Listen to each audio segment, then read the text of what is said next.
Assalamualaikum and selamat sejahtera to Dr. Zuhelmi and everyone. So for our group assignments for analysis, which we choose Malaysia Integrity Agency (MIA). Before we going deeper to the discussion, we are about to start it with some introductions. So initially, Malaysian government in 2013 formulated a policy to create a specialized unit in all of government agency to manage with government agencies integrity issues. And to support the execution of the policy, the government established the Ministry Integrity Unit under Service Circular Number 6 of 2013. Since this organization is unique and is rare to find in another country, we choose this organization as a very interesting agency to explore and study further, especially related to the strength, weakness, opportunities, and threats analysis, which is faced by the entities to be used as their inputs of development further.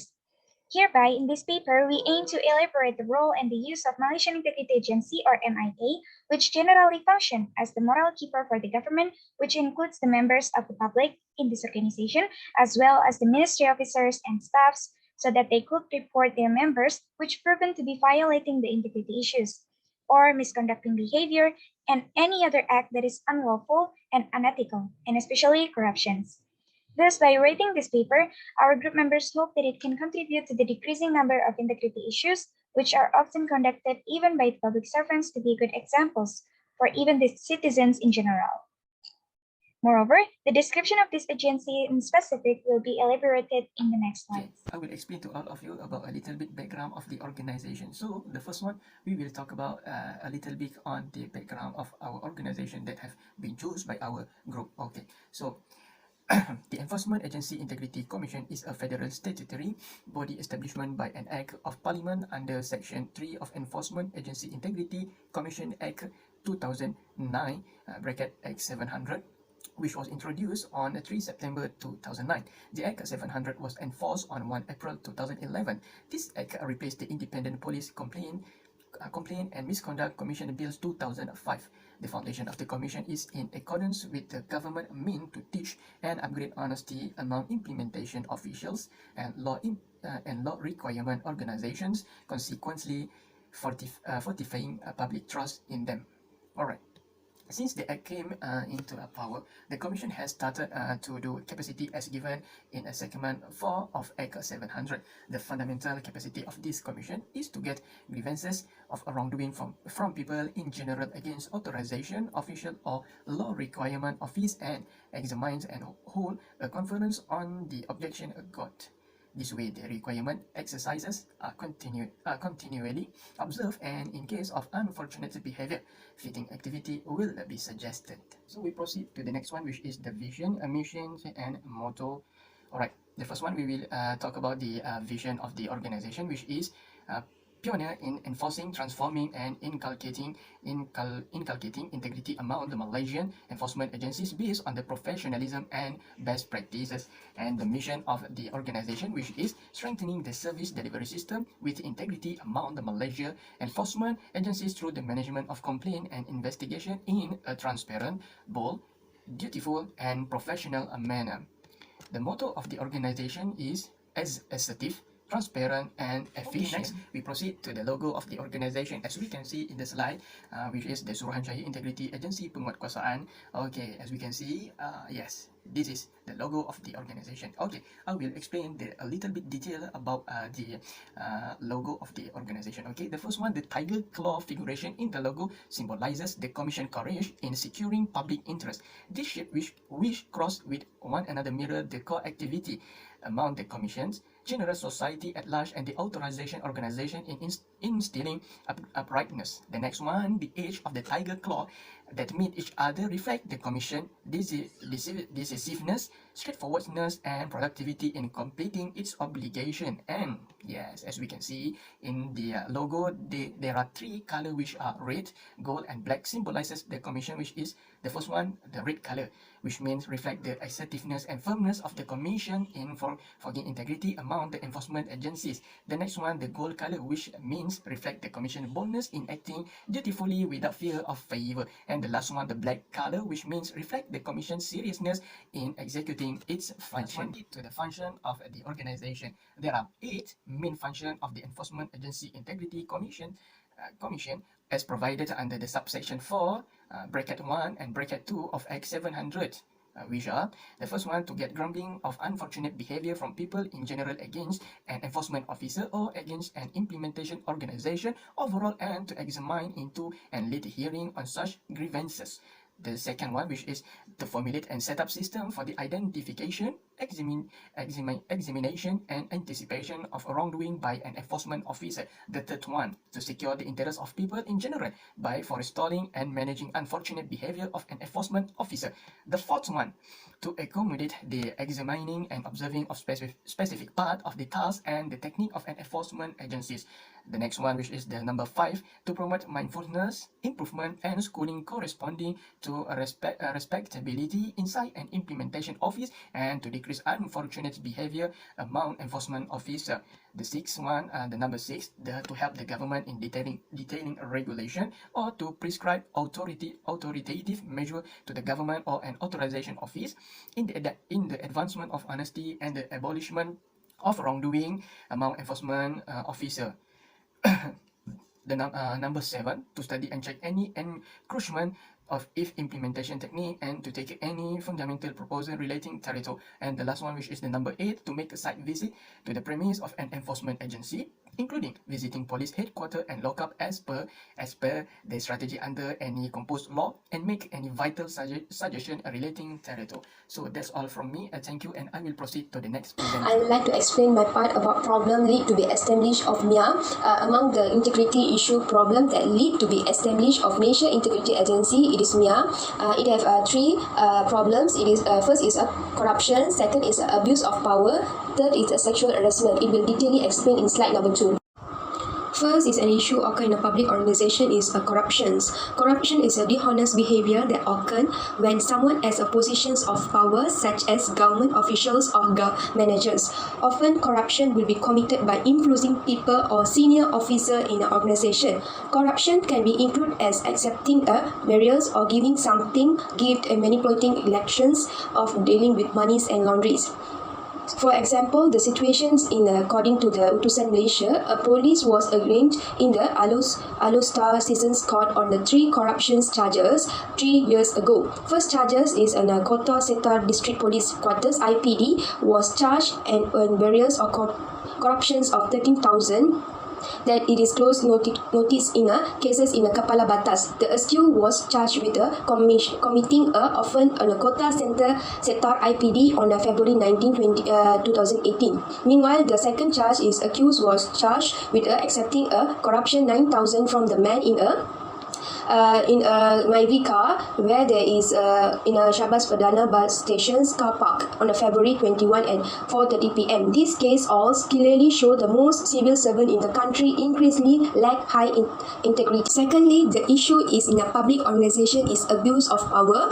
The abuse of power can be defined as a misuse of power by someone in a positions of power who can be influenced. They have peoples in influencing positions or directed them to do something wrong against the act. For example of the situations is here is I have is a headmaster of the primary school was remanded for the 5 days to help the investigation to issue of zakat, the money and for the Asnaf children for his own benefit for 2 years ago. These civil servants while working at the school in Selangor was using the position and influencing the management of Teach Employee Welfare Body BKGP schools in withdraw the zakat contribution from a bank amounts to be 75,000 for the fostered children. However, the zakat contribution money is used for its own use. The effect of this abuse of power that is not only affected the education in institutions, but it also affected the students. The community, especially parents, will always begin to lose of faith in an educational institution due to the cases of the abuse power like this. Thirdly, the issue in a public organization is sexual harassment. Sexual harassment can be defined as unwelcome sexual advantage or advance and request for the sexual favors and other visible or physical conduct of sexual nature. Sexual harassment including unwanted pressure from the sexual favor, unwanted sexual looks of gesture, and sexual comments and turning work discussions to the sexual topic. Okay, here sexual harassment in the country does not involving the community, not only involving the community, but in a civil servant. Okay, the example situations I have collect is the in a Brickfield District Police Chief Assistant Commissioners. They has been handled by Anwar Omar. They have received the report in 2 p.m. afternoon regarding the misconduct of members against to the 23 years old woman. During the inspection, the complaint was asked to provide a driving license and claimed to be approved by a member, asking him to show his breast and telling the issues of seniors of his command of refused. Beside that, Director of Bukit Aman Standard Complaint Integrity Department JIPS, Datuk Zamri, said that department was investigated 2 cases and 2 women claiming to have been arrested by a police officer on duty. This effect of this abuse of power that only not be affected the headquarters, but this you also have affected all the civil servant. It will be an organization involving in such as Royal Nations Police. Sexual harassment committed by civil servant, especially the security forces, clearly show irresponsible attitude and integrity while performing a duty. Cases like this will not be affected in the civil servant only, but it also affected the organizations, all of the organization in Royal Nations Police. For my part in this presentation, I would like to talk about the method and generating strategy, which is SWOT. Analysis is a popular method of assessing a company internal and external environment, and it important part of the strategy planning process. SWOT analysis adds strategic planning and decision making by offering opportunities to firm and serving as a forward-looking bright for developing strategy choice such as strength, weaknesses, opportunities, and threat. So strength can be defined as the ability to evaluate your company performance extremely successfully or in a way that sets it apart from its competition. So for the strength of the formation of the MIA, it seems to have a number of good effects, including successfully in combating corruption. People in position of authority in the firm are frequently observed taking or providing bribe in order to obtain an agreement. With the foundation of this agency, actions such as corruption among those in position of authority will be able to be conquered. As a result of the foundation of MIA, public trust has increased and activities such as corruption have decreased. So now I will talk about the weaknesses. A company weaknesses keep it from realizing its greatest potential. The shortcoming of a firm prevent it from reaching its full potential, such as poor marketing, weak supply chain, and the lack of capital are just a few areas where organization must improve to be relevant. So for the MIA, the apparent flaw is the lack of enforcement capability. As a result of the lack of enforcement, society will be willing to pay and receive bribe. Corruption may also occur at numerous levels inside government institutions, where officials might avoid prosecution by paying bribe. For instance, there are 2 major cases in Malaysia, which is the Malaysian Immigration Department scandal involving a stamp forging ring operating at the country border, and next is the meat import scam involving many government departments, and this might occur as a result of law enforcement shortcoming, allowing people who work in the field to pay and accept bribe. The opportunity that can be identified through this establishment is to prevent misconduct of civil servants so as not to commit any disciplinary problem. This is because the establishment of this agency is more focused on the delivery of service with integrity so that any problems can be resolved fairly and transparently. This will encourage other civil servants to be more careful not to make mistakes such as corruption, smuggling, and so on. In addition, the opportunity that can be identified through this establishment of this agency is to carry out more transparent and bold investigation.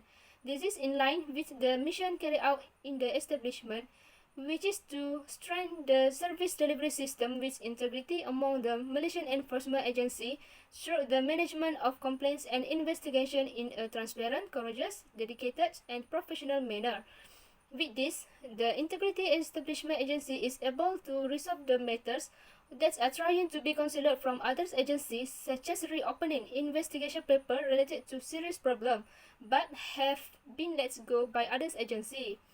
As a notable example, the Enforcement Agency Integrity Commission (EAIC) has now opened an investigation into the accident involving the disappearance of the main suspect in money laundering case of Orchard, the Macau scam syndicate, while in the process of being handed over by Malaysian Anti-Corruption Commission (MACC) to the police. Therefore, it can be concluded that the existence of this agency has opened a good opportunity to all community because they can make any complaint easily, and any complaint made are safe from information leakage. The establishment of this agency has also found several threats and challenges in conducting any investigation fairly and transparently. Therefore, there are several threats obtained. Among them, the function of the establishment of this agency is considered similar to the establishment of the MACC. This is because, based on several reference sources obtained, this agency also conduct investigation related to the problem of corruption under the MACC. With this, most of the society began to be confused about the function of this agency. The confusion of the organization of this agency has come to be misunderstood among the public because this organization is only to deal with corruption, but the purpose of this organization is broad and not just focused on corruption only. Others, the net threat that can be identified in the EIAC organization in the challenge of shaping an excellent employees culture and ethics. The formation of an excellent culture and ethics require hard work by all agencies of the organization, especially this organization. This is because culture and ethics start from the attitude of the individual himself to ensure that integrity remains a pure value in management of the attitude and integrity of his employees. Therefore, this agency has done various ways to overcome the problem of public and private servants who do not have the integrity to their job. As a result, the employees will be involved in corruption, breach of trust, abuse of power, and so on. For my part, I will present about recommendation. Okay, based on the topic that we choose is maybe this organization can create a special department in organization to monitor employee behavior in organization. Other than that, by having a special department in this organization, it can help to solve internal problem and without outside intervention, and still can keep a good name for organization. So basically, if they have a special department in their organization, they still can keep a good name of organization without anyone knowing about ethical issue happen in their organization. And then next, if they engage in corruption scandal, the firm should take a legal action to ensure that everyone participating in the scandal face a legal consequence. That's mean who are involved in ethical issue in organization, they must have take an action from organization. Okay, that's all from my part. Thank you. Okay, for the last one is conclusion. Okay, based on this organization, they can use many methods to prevent their organization from happen ethical issue like corruption, sexual harassment, and other ethical issue. Okay, Malaysian Integrity Agency one of important department in the country because with the agency it will solve many integrity and ethical issue that happen in government sector. So they will handle all issue in government sector, and then next, by have this organization also, it will create awareness and they will do development in government sector to reduce about integrity in organization. Okay, for the last one, with the agency, maybe government can create a new policy or regulation, especially for civil servant only in this country. So it also will help to reduce about integrity and ethical issue at a workplace. It's good for a private sector or government sector. So by have a special department, it will help a lot organization to prevent their staff from involved in ethical issue. Okay, that's all from our group. Thank you.